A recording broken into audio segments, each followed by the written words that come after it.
sur la parole que j'ai écrite dans ce carnet.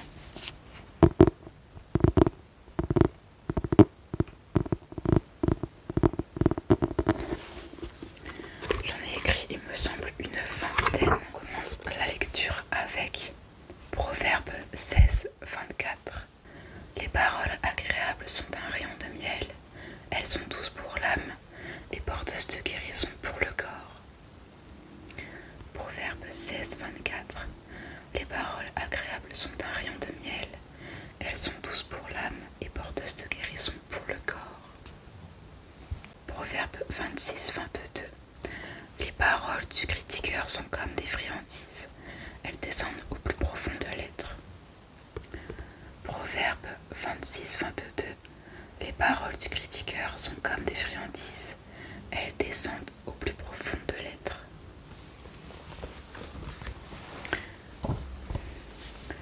Proverbe 11, 13.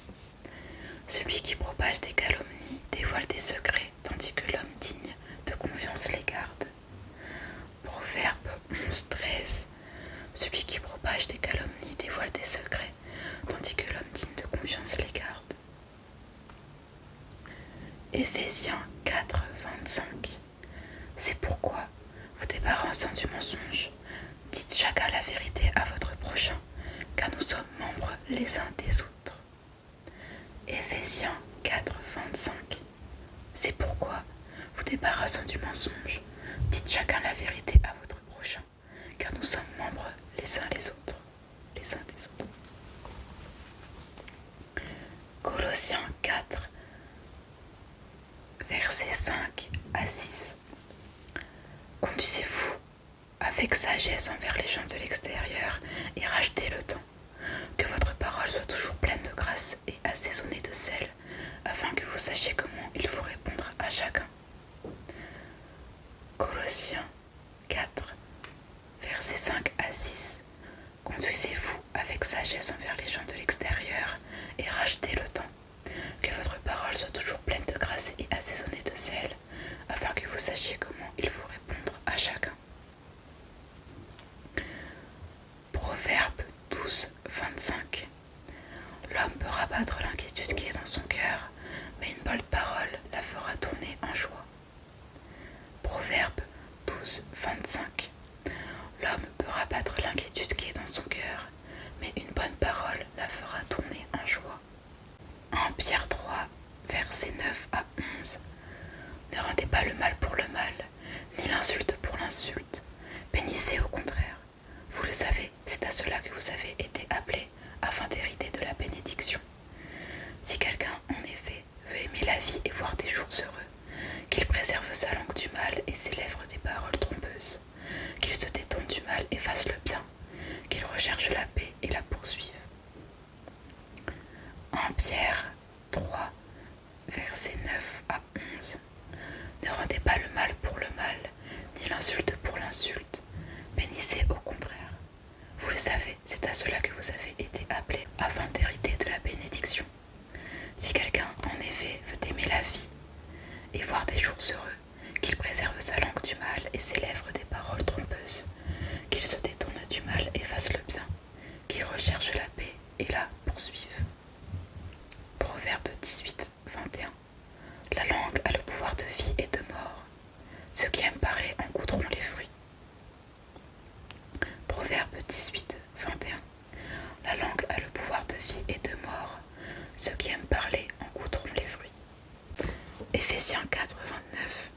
Qu'aucune parole malsaine ne sorte de votre bouche, mais seulement de bonnes paroles qui, en fonction des besoins, servent à l'édification et transmettent une grâce à ceux qui les entendent.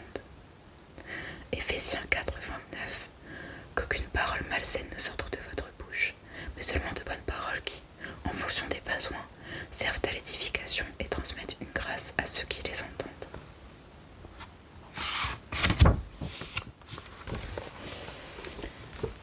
Proverbe 15, 4. Une parole porteuse de guérison est un arbre de vie, tandis que la langue perverse brise le cœur. Proverbe 15, 4.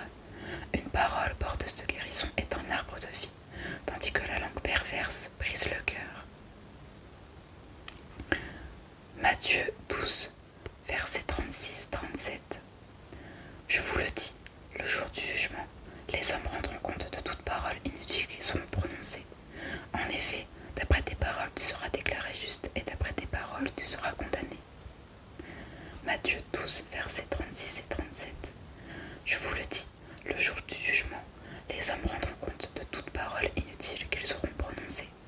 En effet, d'après tes paroles, tu seras déclaré juste, et d'après tes paroles, tu seras condamné.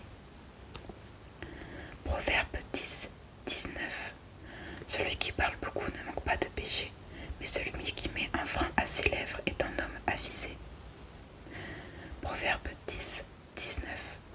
Celui qui parle beaucoup ne manque pas de péché, mais celui qui met un frein à ses lèvres est un homme avisé. Jacques 3, 10. De la même bouche sortent la bénédiction et la malédiction. Mes frères et sœurs, il ne faut pas que tel soit le cas. Jacques 3, 10. De la même bouche sortent la bénédiction et la malédiction. Mes frères et sœurs, il ne faut pas que tel soit le cas. Luc 12, 3. C'est pourquoi tout ce que vous aurez dit dans l'obscurité sera entendu en plein jour, et ce que vous aurez dit à l'oreille dans les chambres sera proclamé sur les toits. Luc 12, 3. C'est pourquoi tout ce que vous aurez dit dans l'obscurité sera entendu en plein jour, et ce que vous aurez dit à l'oreille dans les chambres sera proclamé sur les toits. Proverbe 18, 6. Les lèvres de l'homme stupide se mêlent aux querelles, et sa bouche appelle les coups. Proverbe 18, 6. Les lèvres de l'homme stupide se mêlent aux querelles, et sa bouche appelle les coups. Je dis querelle, mais je sais que c'est querelle, pardon. Jacques 1, 26. Si quelqu'un parmi vous croit être religieux alors qu'il ne tient pas sa langue en bride, mais trompe son propre cœur, sa religion est sans valeur. Jacques 1, 26. Si quelqu'un parmi vous croit être religieux alors qu'il ne tient pas sa langue en bride, mais trompe son propre cœur, sa religion est sans valeur. Jacques 5, 12. Avant tout, mes frères et sœurs, ne jurez pas, que ce soit par le ciel, par la terre ou par une autre forme de serment, mais que votre oui soit oui et que votre non soit non, afin que vous ne tombiez pas sous le jugement. Jacques 5, 12. Avant tout, mes frères et sœurs, ne jurez pas, que ce soit par le ciel, par la terre ou par une autre forme de serment, mais que votre oui soit oui et que votre non soit non, afin que vous ne tombiez pas sous le jugement. Matthieu 5, versets 34 à 37. Mais moi, je vous dis de ne pas jurer du tout, ni par le ciel, parce que c'est le trône de Dieu, ni par la terre, parce que c'est son marchepied, ni par Jérusalem, parce que c'est la ville du grand roi. Ne jure pas non plus sur ta tête, car tu ne peux pas rendre blanc ou noir un seul cheveu. Que votre parole soit oui pour oui, non pour non. Tout ce qu'on y ajoute vient du mal. Matthieu 5, versets 34 à 37. Mais moi, je vous dis de ne pas jurer du tout, ni par le ciel, parce que c'est le trône de Dieu, ni par la terre, parce que c'est son marchepied, ni par Jérusalem, parce que c'est la ville du grand roi. Ne jure pas non plus par ta tête, car tu ne peux pas rendre blanc ou noir un seul cheveu.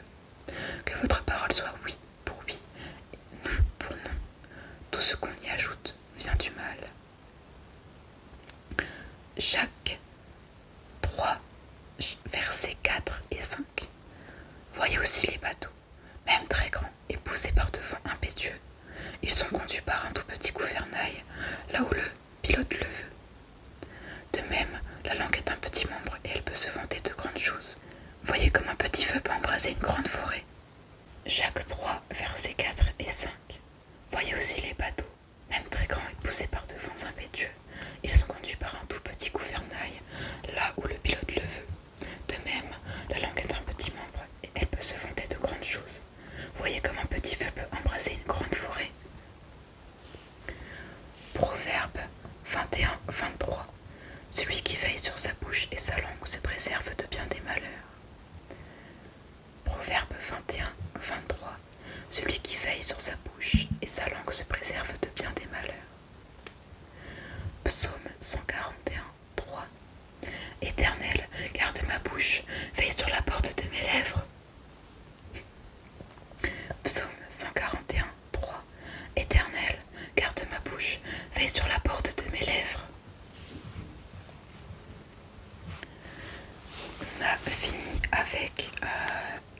versets sur la parole. Donc on va enchaîner avec la lecture de versets sur la colère. Ces pages-là, j'ai pas encore mis les couleurs, mais c'est pas grave. J'ai mis ces deux thèmes ensemble parce que je trouve que la colère et les paroles, c'est assez similaire. Dans le sens où il y a beaucoup aussi par la colère qu'on dit des mauvaises paroles. Donc j'ai trouvé que ça allait bien ensemble. Donc voilà. Donc quelques versets sur la colère.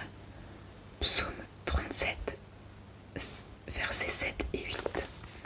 Garde le silence devant l'Éternel et espère en lui. Ne t'irrite pas contre celui qui réussit dans ses entreprises, contre l'homme qui réalise ses méchants projets. Laisse la colère, abandonne la fureur, ne t'irrite pas, ce serait mal faire. Psaume 37, versets 7 et 8. Garde le silence devant l'Éternel et espère en lui. Ne t'irrite pas contre celui qui réussit dans ses entreprises, contre l'homme qui réalise ses méchants projets. Laisse la colère, abandonne la fureur, ne t'irrite pas, ce serait mal faire. Éphésiens 4, versets 26 et 27. Si vous vous mettez en colère, ne péchez pas, que le soleil ne se couche pas sur votre colère, et ne laissez aucune place au diable. Éphésiens 4, versets 26 et 27. Si vous vous mettez en colère, ne péchez pas, que le soleil ne se couche pas sur votre colère, et ne laissez aucune place au diable. Jacques 1, versets 19 et 20. Ainsi donc, mes frères et sœurs bien-aimés, que chacun soit prompt à écouter, lent à parler, lent à se mettre en colère, car la colère de l'homme n'accomplit pas la justice de Dieu. Jacques 1, versets 19 et 20. Ainsi donc, mes frères et sœurs bien-aimés, que chacun soit prompt à écouter, lent à parler, lent à se mettre en colère, car la colère de l'homme n'accomplit pas la justice de Dieu. Proverbe 15, 1. Une réponse douce calme la fureur, tandis qu'une parole dure augmente la colère. Proverbe 15, 1. Une réponse douce calme la fureur, tandis qu'une parole dure augmente la colère. Éphésiens 4, 31. Il y a beaucoup de versets de Éphésiens, surtout Éphésiens 4. Éphésiens 4, 31. Que toute amertume, toute fureur, toute colère, tout éclat de voix, toute calomnie et toute forme de méchanceté disparaissent du milieu de vous. Éphésiens 4, 31. Que toute amertume, toute fureur, toute colère, tout éclat de voix, toute calomnie et toute forme de méchanceté disparaissent du milieu de vous. Matthieu 5, verset 22. Mais moi je vous dis, tout homme qui se met sans raison en colère contre son frère mérite de passer en jugement. Celui qui traite son frère d'imbécile mérite d'être puni par le tribunal, et celui qui le traite de fou mérite d'être puni par le feu de l'enfer. Matthieu 5, 22. Mais moi je vous dis, tout homme qui se met, sans raison, en colère contre son frère mérite de passer en jugement. Celui qui traite son frère d'imbécile mérite d'être puni par le tribunal, et celui qui le traite de fou mérite d'être puni par le feu de l'enfer. Proverbe 19, 11. L'homme avisé est lent à la colère, il met sa gloire à passer par-dessus une offense. Proverbe 19, 11.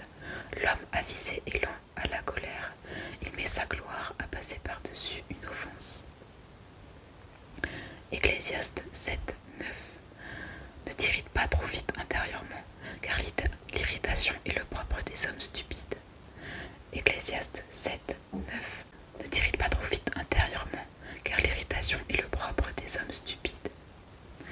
Colossiens 3, 8. Mais maintenant, renoncez à tout cela, à la colère, à la fureur, à la méchanceté, à la calomnie, aux grossièretés qui pourraient sortir de votre bouche. Colossiens 3, 8. Mais maintenant, renoncez à tout cela, à la colère, à la fureur, à la méchanceté, à la calomnie, aux grossièretés qui pourraient sortir de votre bouche. Proverbe 14, 29. Celui qui est lent à la colère fait preuve d'une grande intelligence, tandis que celui qui s'énerve facilement proclame sa folie. Proverbe 14, 29. Celui qui est lent à la colère fait preuve d'une grande intelligence, tandis que celui qui s'énerve